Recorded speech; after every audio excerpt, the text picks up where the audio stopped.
Hey guys, Felly here, and we're going to do another art talk. Even though I'm pretty sure I should start calling these rants, but never mind that. I will be going over another requested item that has popped up a few times in the live stream, and that is on the topic of freelancing. So, there's several ways to go about it. I'm gonna tell you how I chose to when I was doing it, and I'll be looking forward to seeing your thoughts. So let's get into it.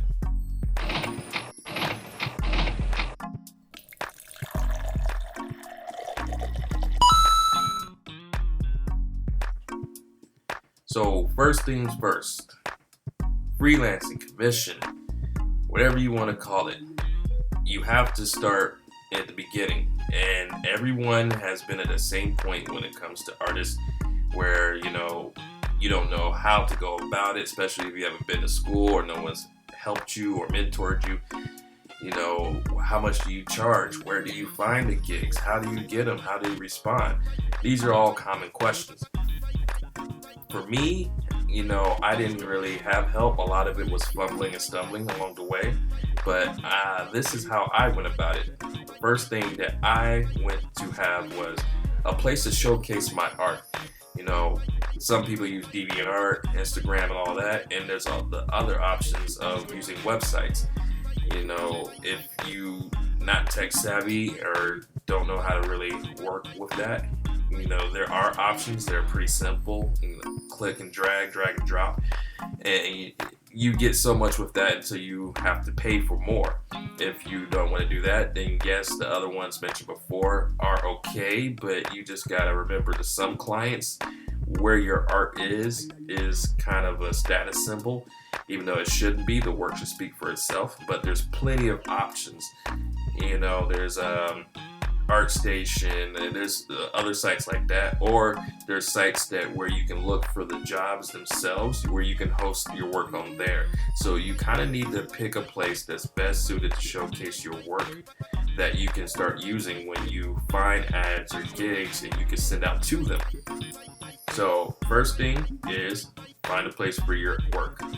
Second thing, what you need to do is sit down and plan out how much you're going to charge for certain things. If you put out on your page, your site, wherever, that you're going to be doing one thing, you're going to be doing comic art. Okay, you need to go ahead and break down a price sheet for that, so when you get those questions, you are prepared. How much for line art? How much do you charge for sketch? How much do you charge for flats? How much do you charge for colors? How much do you charge if you do all of the above? What's your turnaround time? How long do you think it'll take? How many edits do I get? How many revisions? That's a big one, because a lot of clients, they just feel you are open and down to doing repeat edits and changes on something, even if it's in the final stages of almost being done. And this is something you need to explicitly say before anything is done. That way you don't lock yourself into doing it because you feel guilty because they already paid and you didn't tell them otherwise, or just a situation where it becomes toxic or hostile on both sides and end up being dropped as a gig or asking for their money back or anything salty like that. So try to cover your bases and lay everything out. Price sheet is how much I charge. When I start work, this is how I turn it into you in these stages. These are how many edits you get. All these things will cover you in the long run. So once that's out of the way, now, major question. Where do you get the gigs from? Some artists have the fortunate pleasure of being on their social media pages and people reach out to them. Others, there's a couple things you have to do. A lot of people don't even tell their followers and fans that they are open to commissions. You'll be surprised to see how many people will hit you up once they see that you officially state, we're open. So that's one way. Another is there are plenty of websites where you can go and find listings for art gigs. And it depends on what you do and what your range is. But there's sites like Upwork, Behance, freelance, freelancer, or the biggest one I went to was Craigslist. Now, these are all places where you can either, some of them, you can post what you can do in the full extent of your skills, like a resume, and people can contact you, or vice versa. They'll have a classified section and they'll show gigs that you can apply to yourself, and sometimes give a little quick statement of what your abilities are and what you think about this project, what you could bring to it. There's some sites. Now, some of these are free sites, some of these you're gonna have to pay for. So you have to determine, do you believe you can make the money back? Like, I believe Freelance, I think the cheapest subscription there is like $7.99 a month. Which, if you get any gig there, you should be able to cover more than a couple months in like the first job. So I went to Craigslist first. Craigslist has a wealth of jobs depending if you know how to look and how periodically you look. You know, if you go to any city, go to your city first. You go to the creative section, which is down at the bottom on the right, and then you go to creative gigs. Scroll through there. I usually set it to thumbnails. That way, you know, you can see an image, because usually art jobs try to put an image in there to grab people's attention faster. There will be gigs on there. Usually, especially if you're in a major area. If you're in LA, Orange County, Atlanta, New York, Chicago, any of the major popular cities, they will have those postings there. And each section, I guarantee you, there's someone that's looking for some work to be done. Or you can even go in the art section of Craigslist. And, you know, those are more artists promoting themselves, which you can do as well. But going to creative gigs, I've basically lived off of that.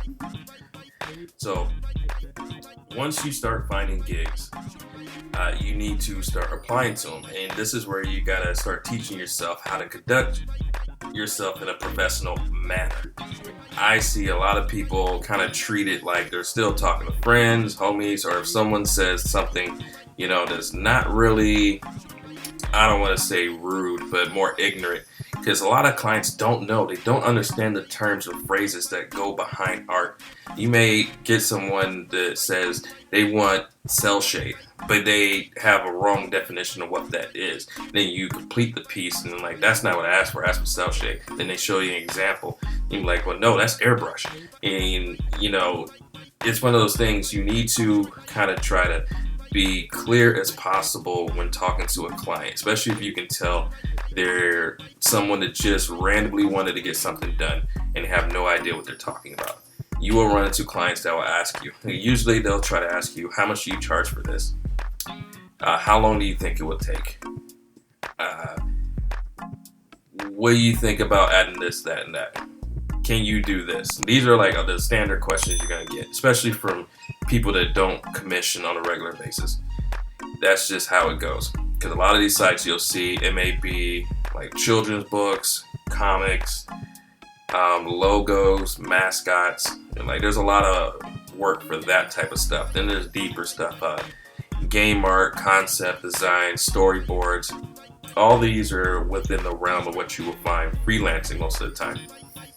When you see people do more of the specialized characters or designs for a comic and all that, those are kind of few and far between unless you know exactly where to look. So that's what I say. You got to get on Google and you got to search deeply for sites that feature freelance jobs in the art field.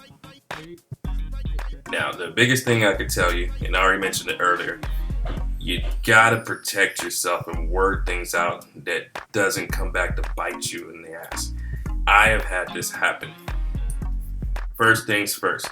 If they agree to work with you, agree to your terms, agree to your price, you need to take some payment up front.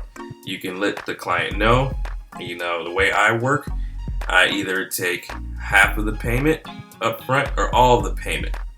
And then I will show you the work in stages. I will send you the work as a sketch so you can approve it or give me notes.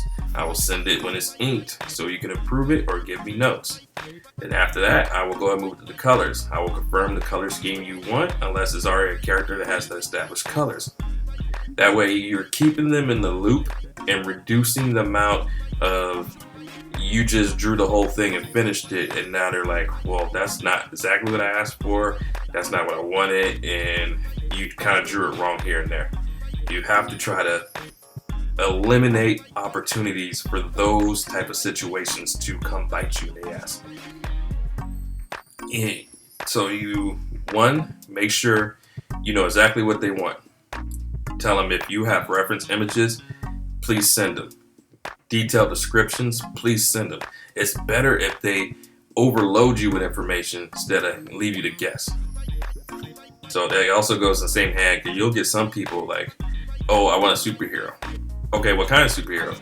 I'm not too sure, but just make it dope, make it epic.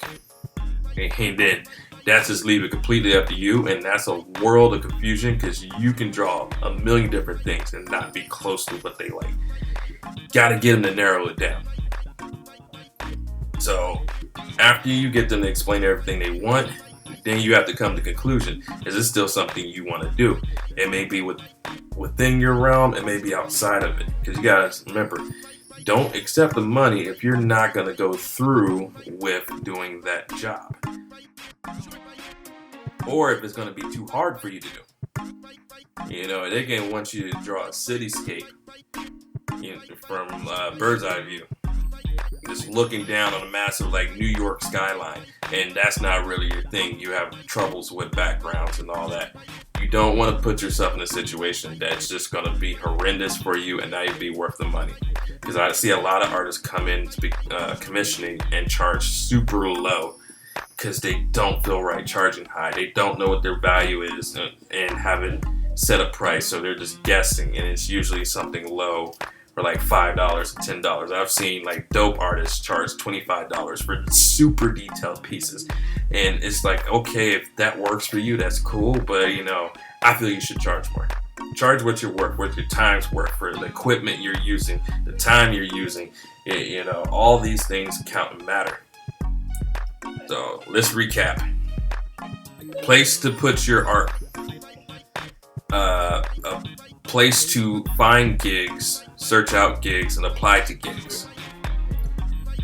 Third, going over details of the gig once you're in contact with the client, getting them to specify exactly what they want, when they want it, and how they want it delivered. Because that may go into, they needed a certain size DPI resolution because they're going to run it off the printer. So if you haven't worked with printers before, you should look up templates. There's a certain size DPI, usually it's 300. These are like things you're gonna have to get acquainted, because as soon as you start branching out into that world, you got to be ready to follow suit. You know, they're paying you thinking you know all of it. They're assuming you're an artist, you're putting yourself out there, you're on these websites, you clearly know how to do this job from the front end to the back end. That's the assumption. So you have to be clear up front. Let them know what you're capable of, what you're willing to do, and how long it's going to take. And then after that, it's basically up to you to make sure you do the work, do it the best you can, because a lot of times if you do a great job, that person's coming back, or they're referring you. I have plenty of clients that have passed me along to someone else, and that's a new email in the inbox. So these are things to consider. And hopefully, I know this was a long rant, longer than a normal video, but hopefully it helps. If there's more questions, drop me a comment and let me know. Otherwise, if you think this was valuable, hit the like button. Make sure you subscribe, because there'll be more rants coming. And if you want to check me out, my personal art can be found at Art by Felly on Instagram. And then I also run a tutorial page that help other artists move along in their art journey. That's on art.tips.tutorials. Till then, see you on the next one.